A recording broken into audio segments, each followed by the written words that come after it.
Let's be incredibly honest for a second about a very specific, kind of quiet exhaustion that exists in the modern workplace today. You know the one. It's that deep exhaustion of pushing a strategy, a project, or maybe even an entire career path that simply isn't working anymore. You wake up, you put in the hours, you apply the force, but the friction just keeps building. Now look, some people quit the absolute moment things get difficult. They walk away way before momentum ever has a chance to compound. But honestly, many of us do the exact opposite. We stay intensely attached long after a strategy has completely expired. So let's dive right into today's insights, because somewhere right in between quitting too early and holding on way too long lives this completely different, absolutely essential skill, the art of pivoting. So I want you to ask yourself this right now. Truly think about it.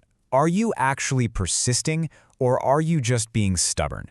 It is so easy to confuse the two, isn't it? We tell ourselves, hey, I'm just being resilient, I'm just pushing through the dip. But are you truly moving forward, or are you just forcing a fundamentally misaligned approach simply because you don't want to change course? This is the ultimate reality check for any professional or leader out there. We've got to be brutally honest with ourselves about whether our effort is actually solving the problem, or if all that effort is just masking a strategy that desperately needs to evolve. All right, let's get into Chapter 1, the reality of being stuck. In today's high-pressure work environments, there's this really dangerous misconception that simply pushing harder automatically equals making progress. We get stuck because we start equating sweat and stress with forward motion. But as we all know, motion isn't always progress. The reality of being stuck usually looks like you're sprinting at full speed on a treadmill. You are burning massive amounts of energy, but the scenery, it isn't changing at all. Just picture a dedicated sales leader doubling down on a cold calling script that hasn't worked in 6 months simply because it worked brilliantly 3 years ago. That's the treadmill. So why does stepping off that treadmill feel so incredibly difficult? Well, first there's the sunk cost. You've invested time, energy, maybe even years into one specific direction. Second, changing course can feel an awful lot like admitting defeat. We start worrying about how it looks to our peers or to our teams. But the final point here is actually the most insidious. Emotional attachment quietly destroys momentum. We hold on to failing ideas not because they're effective, but because they're familiar. And familiarity feels safe even when it's actively working against us. And really, that brings us to the core reason change is so terrifying. Pivoting challenges identity. Let that sink in for a second. When you've spent years building a strategy, leading a specific initiative, or defining yourself by a certain role, well, your ego gets deeply, deeply intertwined with your methods. Letting go of the method feels almost like letting go of a piece of yourself. But listen, refusing to adopt when the evidence absolutely demands it, that isn't strength, it's just resistance. The strongest builders out there aren't the ones who never change direction. For sure, they're the ones who are willing to evolve before stagnation becomes permanent. Moving right along to Chapter 2, Persistence versus Stubbornness. We need to completely dismantle the myth that pivoting means giving up. That's just not true. Pivoting is not abandoning your mission. It's simply adjusting your method. The overarching goal, that can stay exactly the same, while the path you take to get there changes completely. This reframe is such a vital evolutionary skill, and it beautifully illustrates the crucial dichotomy we face every single day. Look at it like this. On one hand, persistence is a pure commitment to the vision. It says, okay, I'll find another way. On the other hand, stubbornness is an attachment to the method. Stubbornness says, nope, I will force this way no matter what. That distinction right there is literally what determines whether your growth continues or completely stalls out.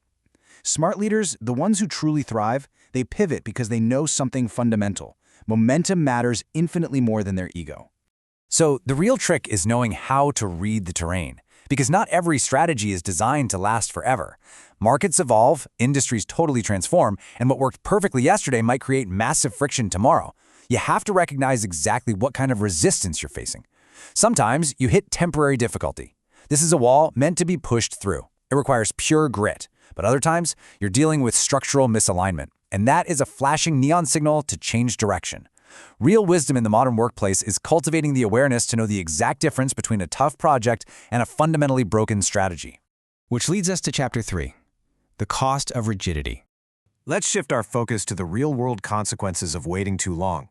Because while we sit around and debate whether or not to change our approach, the clock is ticking and the market is moving. Refusing to adapt isn't just a quirky personal trait. In a fast-moving environment, rigidity becomes incredibly expensive. Walk with me through this downward spiral for a second. On day 1, you ignore the early signs of friction. You tell yourself, oh, it's just a bump in the road. But by month 3, your energy is getting quietly drained. You're suddenly working way harder for diminishing returns. Fast forward to month 6, and your momentum has completely slowed down. The whole project is stalling. And by year 1, because you waited so incredibly long, you are now forced into a heavy, painful, messy transition. Small adjustments made early prevent these massive disruptions later. Adaptability compounds, folks. Because the absolute truth is this: the market does not reward rigidity. Full stop. Companies that refuse to evolve lose relevance. Professionals who stop learning lose their leverage. The market always rewards responsiveness.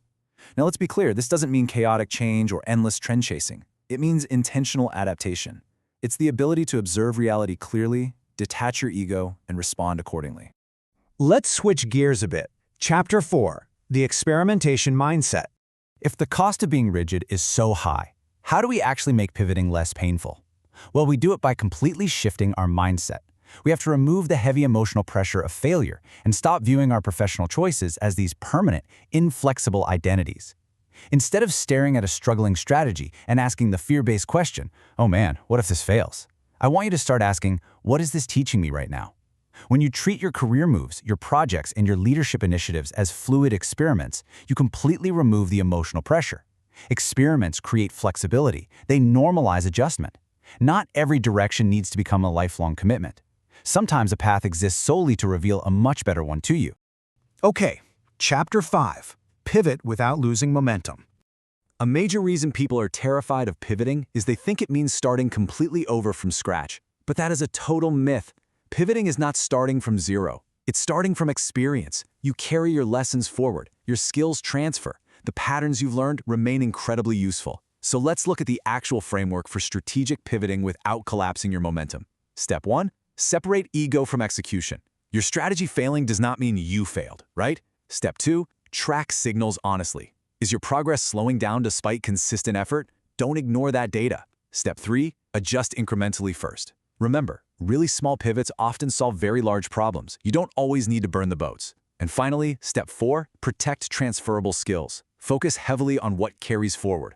A smart pivot doesn't erase your progress. It just redirects it while keeping you firmly connected to your overarching mission. Finally, Chapter 6, enabling others to adapt. Now let's elevate this whole conversation, because your ability to pivot, it's not just about your own personal self-growth. If you're a professional, a builder, or a leader, your adaptability directly impacts the people around you. Smart pivots preserve progress while changing direction. When you internalize this, you transform how your entire team operates. Strong leaders don't panic when conditions shift.